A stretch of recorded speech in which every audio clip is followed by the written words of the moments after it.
نہ یہاں کا طریقہ ہے. اس لیے اس طرح کا لباس پہن کر سر عام آ جانا، وہ بھی ایسے مقام یا ایسے ماحول میں، ایسے لوگوں میں جو اس چیز کو سمجھتے نہیں ہیں، جو اس حوالے سے جانتے نہیں ہیں، اور پھر یہ فتنے کا سبب بنا. آپ کہہ رہے ہیں اس بار بھی عورت کا قصور ہے کہ وہ لباس نہیں، میں دونوں کی بات کر رہا ہوں نا. میں نے کہا نا کہ عوام کا قصور یہ ہے کہ حقائق جانے بغیر یہ حرکت کی، بالکل غلط کیا. اس سے مذہب کو بھی بدنام کیا جا رہا ہے، شدت پسندی کا بھی لوگوں کو تانا دیا جا رہا ہے. اور دوسری جانب یہ میں ایک مشورتاً بات عرض کر رہا ہوں کہ ہمیں اپنے عرف کا لحاظ کرنا چاہیے. جب ہمارے عرف کے اندر اس چیز کو دوسری نگاہوں سے دیکھا جاتا ہے اور احترام کی نظر سے دیکھا جاتا ہے، تو اب سمجھنے والوں نے یہ سمجھا کہ شاید یہ عربی عبارات اور قرآن کی آیات شاید لکھی ہیں اور توہین کی غرض سے. چونکہ پچھلے کچھ عرصے سے ہمارے پاکستان میں اس طرح کے واقعات بھی سامنے آئے، جس کی وجہ سے لوگوں کے ذہن میں یہ بات ہے. لیکن اس کا یہ مقصد ہرگز نہیں ہے کہ آپ اس واقعے کو لے کر مذہبی طبقے کو تنقید کرنا شروع کریں. ٹھیک ہے، علامہ صاحب نے، آپ کی طرف بھی آؤں گا، مفتی صاحب نے تو دفاع فرمایا علماء کے طبقے کا اور کہا کہ اس کو آپ احتجاج کا نشانہ نہ بنائیں. خاص طور سے نصیحت بھی فرمائی خاتون کے لیے کہ بھئی وہ ایسا عرف کے حوالے سے لباس پہنے. آپ کیا کہیں گے، اس معاملے کو کیسا دیکھتے ہیں؟ دیکھیں آج کل جو ہے عرب دنیا کے اندر جو ہے یہ فیشن آیا ہے، اور وہاں پر بھی خواتین جو ہے نا عبارات لکھی جو ہے نا عبایا پہنتی ہیں، کرتے پہنتی ہیں. تو اول چیز یہ ہے کہ جب ہم ویڈیو دیکھ رہے تھے تو اس میں اس وقت بھی ایک مولانا وہاں پگڑی پر موجود تھے جو ان سے کہہ رہے ہیں کہ اٹھ کے کھڑی ہو اور اس پہ آیتیں لکھی. آیتیں بالکل نہیں تھی اس کے اندر، وہ عربی عبارت لکھی تھی الحیات حلو، یعنی زندگی خوبصورت، اس طرح کی کوئی عبارت تھی. پہلی چیز تو یہ سوچنی چاہیے کہ ہم اس ملک میں رہتے ہیں، یہ ہمارا ملک ہے، ہمارا وطن ہے، ہمیں پتہ ہے قرآن کی اہمیت کیا ہے، یہاں پر کتنی لوگوں کو عقیدت ہے. کیا آپ کو ایسا لگتا ہے کہ کوئی ایسا کر سکتا ہے کہ قرآن کی آیت لکھ کر اپنے جو ہے کرتے پر پہن کر اس طرح سڑکوں پر گھومے گا؟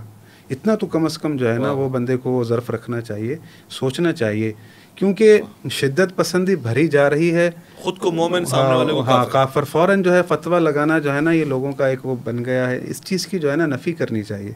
وہاں پر آپ دیکھ لیں ویڈیو میں کھڑے ہیں اس کے ساتھ امامے کے ساتھ داڑھی بھی ہے، تو بھائی ٹھیک ہے، وہ تو آپ نے جو ہے اور داڑھی کسی عالم ہونے کی نشانی تو نہیں، بہرحال کم از کم اتنا بندے کو سوچنا چاہیے اس مسلمان ملک کے اندر. یہی میں عرض کر رہا ہوں نا کہ یہی غلط ہوا نا کہ جو کوئی داڑھی امامے والا کھڑا ہوتا ہے نا، لوگ اسی کو دیکھ کے یہ بنا لیتے ہیں کہ شاید مولوی ہے، یہ مولوی ہے. کم از کم اگر ایسا کچھ ہے تو فوراً آپ کسی کو بلا لیں، ٹھیک ہے، بلا لیں کہ بھئی یہ مولانا دیکھیں کوئی حافظ قرآن، کوئی بھئی یہ کیا عبارت لکھی ہے، اس کا ترجمہ کیا ہے، تو پھر جو ہے ایک مسئلہ حل ہو جائے. اب وہ جب خاتون کو لے کر گئے ہیں وہاں سے، دیکھو کچھ بھی ہو سکتا ہے، یہ تو اس کی قسمت اچھی تھی، یہ خاتون تھی. اگر یہ مرد ہوتا تو میرا نہیں خیال کہ یہ زندہ بچتا.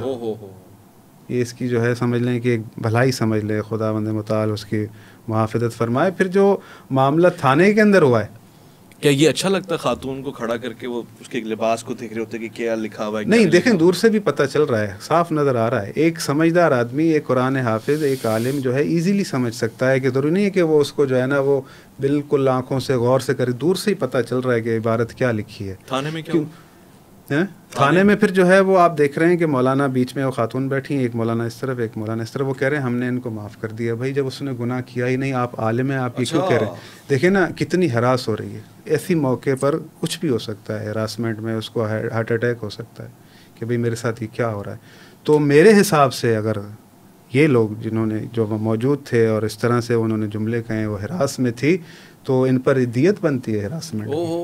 دیت بنتی ہے؟ بالکل بنتی ہے. یہ دیت کا فلسفہ بیان کرتے ہیں بھائی وہ کیونکہ اس کو اذیت ہوئی ہے نا، اس نے وہ جرم کیا ہی نہیں جس سے اس کی معافی منگوائی جا رہی ہے. وہ بالکل ہراسمنٹ میں، اس کا مطلب ایسا ہے کہ اس کو پتہ نہیں ہے کہ میرے ساتھ ہوگا کیا. ممکن ہے میں قتل کر دی جاؤں، ممکن ہے اس کی کیفیت جو ہے برداشت نہ کر سکے، ہولڈ نہ کر سکے، اس کو کچھ اپنی اندرونی کیفیت میں ایسا کچھ ہو جائے کہ وہ اپنی موت مر جائے، تبھی موت آ جائے. تو بھائی یہ اصل میں ایسا ہے کہ عوام کے اندر شعور پیدا کیا جائے. اتنی کم، آپ وہ دیکھ لیں سری لنکا کا واقعہ.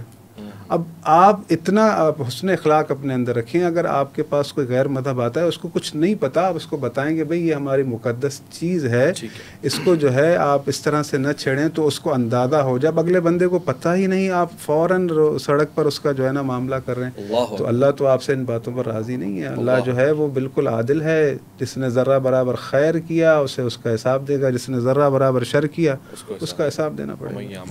مفتی صاحب کی اور علامہ صاحب کی بات کو آگے بڑھاتے ہوئے میں یہ ضرور کہوں گا کہ ظاہر یہ لباس خود اس نے اپنے لیے اور منفرد ایک ہی عادت تو نہیں ہوگا، ایسے لباس بے شمار بھی معاشرے میں آئے ہوں گے.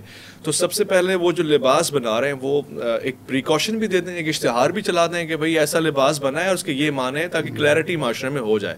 اور اگر ایسا کوئی متشابہ لباس پہنا جا رہا ہے تو احتیاط بھی کر لیں نا، پھر اپنے طور سے آپ وضاحتیں دیتے پھریں. اور تیسرا میں کہوں گا کہ معاشرہ تھوڑا سا ہمارا ویل ایجوکیٹڈ ہو جائے، وہ چیزوں کو ذرا ہضم کرنا شروع کر جائے اور فوراً سے کسی طبقے پہ بھی الزام نہ لگا دے. ہمارے پہلے تو یہ چلا کہ جی وہ فلاں سیاسی مذہبی جماعت ہے، اس کے لوگوں نے کیا ہے، اور یہ بھی ریئیکشن غلط ہو سکتا ہے.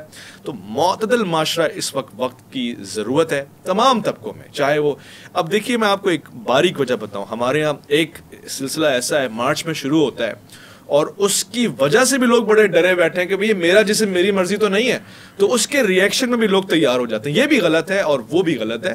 ایک معتدل معاشرہ، میں اس خاتون سے ایک پاکستانی ہونے کی حیثیت سے معذرت خواہ بھی ہوں، شرمندہ بھی ہوں، اور ایک مسلمان ہونے کی حیثیت سے اس کے تحفظ کا ضامن بھی ہوں. اور اس کے لیے میں کہوں گا کہ پروردگار آپ کے جو محرم رشتے ہیں، جو محرم رشتے ہیں، ان کو خاص میں اپنے ساتھ رکھے اور ان کو زندگی دے تاکہ آپ ان کے ساتھ سفر کر سکیں، محفوظ رہ سکیں. اور آپ کی صحت و سلامتی کے لیے دعا کروں. علامہ صاحب نے بتایا کہ وہ لوگ جو معاف کر دینے کا اظہار کر رہے تھے ان کو دیت دینی پڑے گی.